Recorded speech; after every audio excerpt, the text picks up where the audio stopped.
सबक आमोज़ स्टोरीज़ के मुअज़्ज़िज़ सामीन अस्सलामु अलैकुम। स्टोरी शुरू करने से पहले आपसे एक दरख्वास्त है कि अगर आपने अभी तक हमारा चैनल सब्सक्राइब नहीं किया तो सब्सक्राइब कर दें और बेल आइकन को प्रेस करना मत भूलिएगा।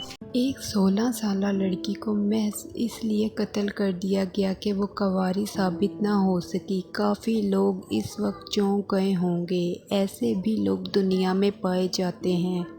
तो शादी की पहली रात हम बिस्तरी के दौरान खून निकलने को ही कंवारापन मानते हैं। इस तहरीर में आपको इस तबके की सोच दिखाती हूँ कि शादी को और बीवी को ये क्या समझते हैं। एक ऐसी किस्म है जो शादी की पहली रात खून ना निकलने पर अपनी ही बीवी को चालू समझना शुरू कर देते हैं। हालांकि ये वो नौजवान होते हैं जिनकी सारी उम्र गलत कार्यों में ही गुजरी है। अब शादी हुई है तो इनके नज़दीक बीवी सील पैक होनी चाहिए और इसके लिए इन्होंने जो मेयार तय किया है वो है खून का निकलना। इन लोगों को समझाने की ज़रूरत ये है कि बचपन में या लड़कपन में खेल कूद के दौरान या सीढ़ियों नकुर कर या रस्सा कूदते हुए, साइकिल चलाते हुए वो बारीक सी झिल्ली जिसके हटने से खून निकलता है, वो झिल्ली फट सकती है। लिहाजा अगर पहली रात खून नहीं निकला तो इसका मतलब ये नहीं कि आपकी बीवी बद किरदार है, या अगर खुदा ना खास्ता वो पहले ही किसी से ऐसा अमल करवा चुकी है तो अल्लाह जाने वो आपको जवाबदेह आपके निकाह में आने के बाद की है, पहले की नहीं। पहले के बारे में आपको इतनी शौबात थे तो तफ्शीश करके शादी करते, ना कि अब इसका जीना हराम करो। सबसे बड़ी बात, क्या तुम खुद कंवारे हो? दूसरी किस्म के लोग वो हैं जो शादी की पहली रात बीवी को ज़्यादा से ज़्यादा तकलीफ़ देने को मर्दानगी समझते हैं।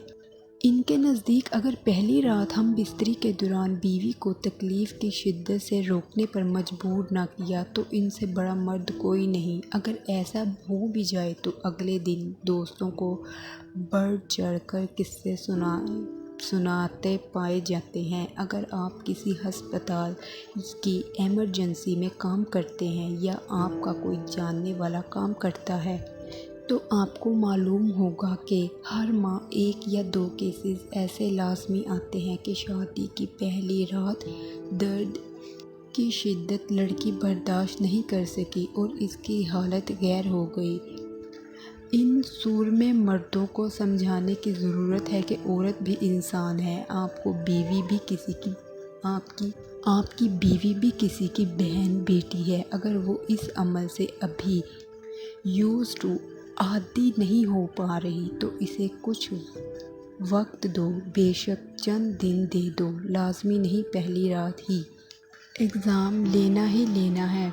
बंदा खुदा, इसे इस अमल के दौरान बिल्कुल वैसा ही दर्द होगा जैसे मार पीट का दर्द हो। हर औरत, हर लड़की की जिस्मानी बर्दाश्त अलग अलग होती है। अगर आप ज़्यादा तकलीफ़ में देखें तो रुक जाएं। कल सही परसों सही, अल्लाह ज़िंदगी रखे वो आपकी अपनी है। आप इसके तमाम हकूक़ रखते हो। आपसे किसने कह दिया कि पहली रात ये काम करोगे तो ही वलीमा जायज़ होगा, या आप मर्द गर्दाने जाओगे। तीसरी किस्म उन लड़कों की है जो जिनसी अमल के दौरान ज़्यादा दुरानिये को मर्दानगी गर्दानते हैं। इनके नज़दीक अगर शादी की पहली रात आपने जिनसी अमल में 1 घंटे से कम वक्त लगाया तो आप मर्द ही नहीं। और बदकिस्मती से इस मगालते का शिकार पढ़े लिखे हजरात भी हैं। मेरे एक इंतहाई करीबी दोस्त सारी उम्र ज़ना और गलत कार्यों में मुलव्विस रहे। शादी करीब आई तो इन्हें एहसास कमतरी होना शुरू हो गया कि पहली रात में 1 मिनट या इससे कम वक्त में ही नज़ूल का शिकार ना हो जाऊं। लिहाजा इसी प्रेशर में इन्होंने शादी से 1 माह कबल हकीम से माजून लेकर खाना शुरू किया। हज़ारों रुपए भी लगाए। शादी की पहली रात मुसलसल 40 मिनट बिनते हवा को इसकी मर्ज़ी के ख़िलाफ़ रोंदते रहे। नतीजा ये हुआ कि बीवी को पहली रात 3 بجے ہسپتال لے کر جانا پڑا اور اس سارے زمانے سے جھوٹ بولنا پڑا کہ اس کے معدے میں درد اٹھا ہے۔ ان لوگوں کو یہ سمجھانے کی ضرورت ہے کہ لازم نہیں لڑکی کو نقطہ سکون تک پہنچانے کے لیے آپ کو جنسی عمل میں زیادہ وقت لگانا پڑے۔ آپ جنسی عمل سے پہلے بھی بہت سے کام کر کے اس عمل میں مدد لے سکتے ہو۔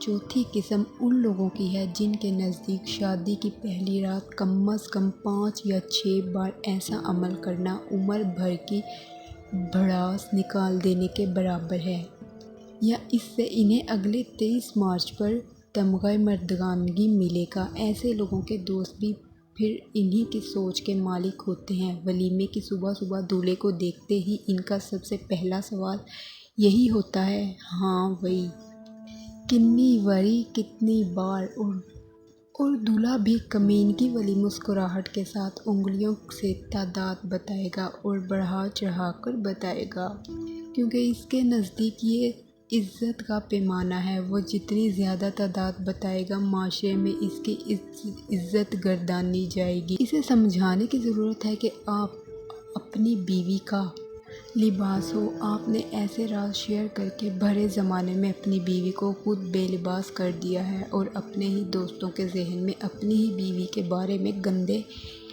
گندگی کا ایک بیج بو دیا ہے۔ پانچویں قسم ان لوگوں کی ہے جن کی ساری عمر گندی فلمیں دیکھتے گزری ہے۔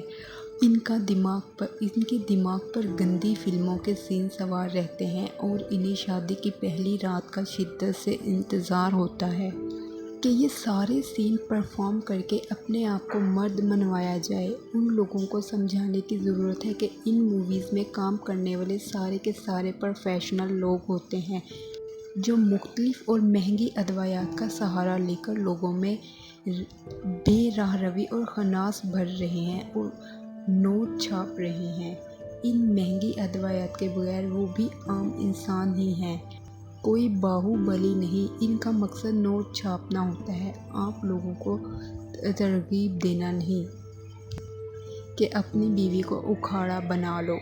بدقسمتی سے ہم اس معاشرے میں رہتے ہیں جہاں مائیں اپنی بیٹیوں اور باپ اپنے بیٹوں سے ان معاملات پر بات کرتے شرماتے ہیں۔ انہیں یہ باتیں ماں باپ نہیں سمجھاتے، مساجد کے امام نہیں سمجھاتے، عمر میں بڑے دوست یا پڑھے لکھے دوست نہیں سمجھاتے، تو پھر غلط صحبت اپنا اثر دکھاتی ہے اور انسان چلتا پھرتا جنسی درندہ بن جاتا ہے جو بیوی کو بچے پیدا کرنے اور سیکس کی مشین کے سوا کچھ سمجھنے کو تیار ہی نہیں ہوتا۔ اس امید پر یہ تحریر لکھی ہے کہ اگر ان 5 اقسام میں سے کوئی ایک شخص پڑھ کر اپنی سوچ بدل لے تو کسی کی بہن بیٹی اکھاڑا بننے سے بچ جائے گی۔ یہ بات ذہن میں رکھیے گا کہ کل کو آپ نے بھی اپنی بیٹی کا باپ بننا ہے، اور بیٹیاں جب کسی کی بیویاں بنتی ہیں تو وہ چاہنے اور پیار کرنے کے لیے ہوتی ہیں، اکھاڑا بنانے کے لیے نہیں۔ بیویوں کو یوں پیار سے رکھیں جیسے کانچ کے برتن رکھے جاتے ہیں۔